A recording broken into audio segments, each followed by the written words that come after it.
Hello, welcome to all my dear students to my channel physics junction. अभी बच्चों, मैं आज Newton's third law of motion की बात करने वाला हूँ। मैं उम्मीद करता हूँ सभी स्टूडेंट्स मेरे बेहतर होंगे, स्वस्थ होंगे और बहुत ही खुश होंगे बच्चों। और मैं जो आपको वीडियोस भेज रहा हूँ उसके माध्यम से आप लोग बहुत कुछ सीख रहे होंगे। आप मेरे चैनल को लाइक सब्सक्राइब जरूर कीजिए बच्चों। मैंने देखा है जो सब लोग कुछ ऐसे उल्टा सीधे बात चैनल डालते हैं उनको लोग बहुत लाइक करते हैं, और मैं इतने अच्छे से बढ़िया टॉपिक देता हूँ फिर भी लोग अच्छे से इंट्रैक्शन नहीं दिखाते। तो प्लीज़ वीडियो को पूरा देखा करिए।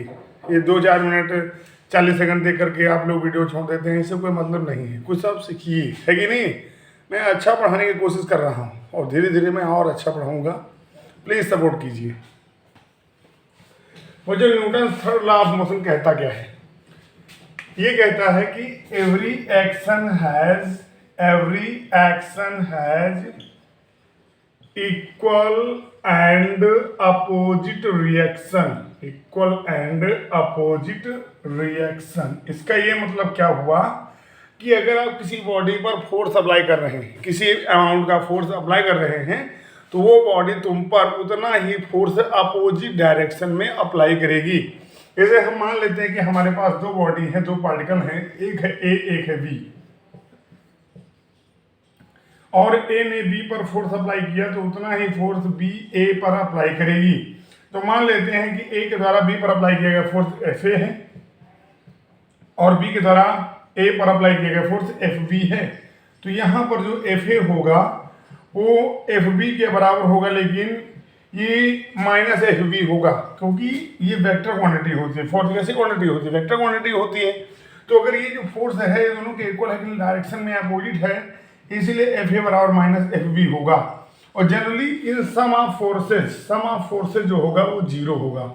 तो इसके हिसाब से सभी के माइंड में ये चीज आ रही होगी कि ये एक बैलेंस्ड फोर्स को बना रहे हैं, लेकिन ये सोचना गलत हो जाएगा। क्यों गलत हो जाएगा? क्योंकि यहाँ पर equal and opposite forces work तो कर रहे हैं, लेकिन ये एक ही बॉडी पर नहीं लग रहे। आप देख लीजिए, यहाँ पर जो एफ ए है वो बी पर लग रहा है और जो एफ बी है वो ए पर लग रहा है। बैलेंस्ड फोर्स के लिए जरूरी क्या होता है कि equal and opposite forces single body पर लगने चाहिए, यानी एक ही बॉडी पर लगने चाहिए, तब वो बैलेंस्ड फोर्स बनाएंगे, तब उनका इफेक्ट जीरो होगा। यहाँ पर जो एफ ए है वो बी की मोशन के लिए रिस्पॉन्सिबल है और जो एफ बी है वो ए में मोशन में चेंज लाने के लिए रिस्पॉन्सिबल है, या रेस्ट पोजिशन की चेंज लाने के लिए रिस्पॉन्सिबल है। क्लियर हुई बात? तो यहाँ पर ये दोनों फोर्स इक्वल एंड अपोजिट है, लेकिन एक ही बॉडी पर वर्क नहीं कर रहे, इसलिए बैलेंस फोर्स को नहीं बनाएंगे। तो उम्मीद कर रहे हैं आपको ये बात समझ में आ रही होगी कि every action has equal and opposite reaction, कि कोई बॉडी किसी बॉडी पर जितना फोर्स लगाएगी तो दूसरी बॉडी उस बॉडी पर उतना ही फोर्स इक्वल डायरेक्शन में लगाएगी। बच्चों, यहाँ पर एक चीज और समझाने वाले हैं कि जो Newton third law of motion होता है वो कंजर्वेशन ऑफ मोमेंटम पे वर्क करता है। Conservation of momentum. अब ऐसा यहाँ पर क्यों हुआ? देखो, जनरली जो मोमेंटम होता है बच्चों, मोमेंटम जो होता है वो बॉडी के मास और वेलोसिटी के मल्टीप्लाई के बराबर होता है। मोमेंटम का सिंबल P होता है, बॉडी का मास m है, वेलोसिटी भी है। तो मोमेंटम मास और वेलोसिटी का बेटा मल्टीप्लाई होता है। बच्चों, मोमेंटम अगर किसी बॉडी का कंजर्व रखना है, किसी बॉडी का मोमेंटम अगर कांस्टेंट रखना है, तो इसका ये मतलब होता है कि मोमेंटम में जो चेंज है वो जीरो होना चाहिए। जनरली एक्शन रिएक्शन लॉ में क्या होता है कि यहाँ पर दो बॉडी इंटरेक्ट करती हैं। दो बॉडी मान ले ए है और यहाँ पर बी है, ये दोनों इंटरेक्ट कर रही हैं और यही क्या कर रही हैं, यहाँ पर एक दूसरे पर फोर्स अप्लाई कर रही हैं। ए जो है बी पर और बी ए पर अप्लाई कर रहा है। यहाँ पर और कोई एजेंसी नहीं है जो इन पर फोर्स अप्लाई करेगी। जनरली मोमेंटम तभी कंजर्व रहता है जब बॉडी पर एक्सटर्नल फोर्स ना लग रहा हो। अब यहाँ पर बॉडी के इंटरेक्शन से वजह से फोर्स डेवलप हुआ है, तो यहाँ पर जो सिस्टम का मोमेंटम है वो कंजर्व रहेगा। इसको हम मैथमेटिकली समझेंगे, क्योंकि यहाँ पर बॉडी का ए और बी का इंटरेक्शन हुआ है, जिसकी वजह से यहाँ पर एफ ए और एफ बी फोर्स डेवलप हुए हैं। तो बेटा यहाँ पर और कोई एजेंसी नहीं है जो ए और बी को अफेक्ट कर रही है, इसीलिए यहाँ पर सिस्टम का मोमेंटम, क्योंकि यहाँ पर ए और बी दो बॉडी मिली है, एक सिस्टम डेवलप हो गया बच्चों, तो यहाँ पर सिस्टम का मोमेंटम क्या रहेगा, कंजर्व रहेगा। अब इसको हम मैथमेटिकली अगर प्रूव करके समझ लें तो जरूर हमें समझ में आ जाएगा। बच्चों मान लेते हैं कि यहाँ पर ए ने बी पर फोर्स लगाया और जिसकी वजह से इसके मोमेंटम में कोई ना कोई चेंज डेवलप हुआ होगा। इसी तरह से बी ने ए पर फोर्स लगाया और ए में कोई ना कोई मोमेंटम में चेंज डेवलप हुआ होगा।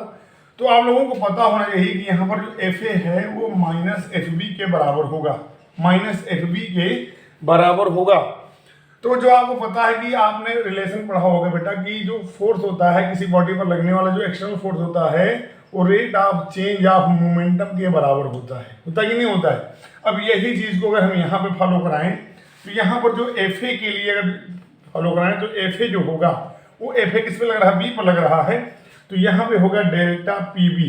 यानी पी बी का मतलब क्या होता है कि बॉडी बी में रेट ऑफ मोमेंटम में कितना चेंज हुआ, तो दोनों में जो टाइम होगा दोनों के लिए वो सेम होगा, क्योंकि ये जो फोर्स है सेम टाइम पर जनरेट हो रहे हैं कि ए ने बी पर अप्लाई किया तुरंत ही बी ने ए पर अप्लाई किया, तो सेम टाइम में अप्लाई हुआ, तो दोनों के लिए मान लेते हैं टाइम डेल्टा टी होता है, जिसमें ये मोमेंटम चेंज प्रोड्यूस होता है। और इसी तरह से जो एफ बी होगा बच्चों वो क्या होगा, delta P A upon delta T. अब इनको क्या करेंगे, इसमें रखेंगे बच्चों, अगर यहाँ पे देखेंगे तो मिलेगा क्या हमको, delta P B upon delta T बराबर माइनस का delta P A upon delta T. अब बच्चों यहाँ डेल्टा टी कैंसिल हो जाएगा, तो delta P B is equal to minus का डेल्टा पी ए। तो यहाँ से मिला के इसको अगर इधर ले आए तो delta P B plus delta P A is equal to zero.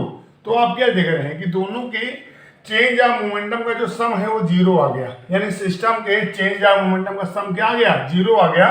तो इससे क्या पता चला कि मोमेंटम जो होगा हमारा वो क्या होगा, कंजर्व होगा। मोमेंटम क्या होगा, कंजर्व होगा, यानी मोमेंटम में कोई चेंज नहीं होगा। इससे यह प्रूव होता है कि जो हमारा एक्शन रिएक्शन लॉ है, Newton third law of motion है, ये change of conservation of momentum के प्रिंसिपल पर वर्क करता है। क्लियर हुई?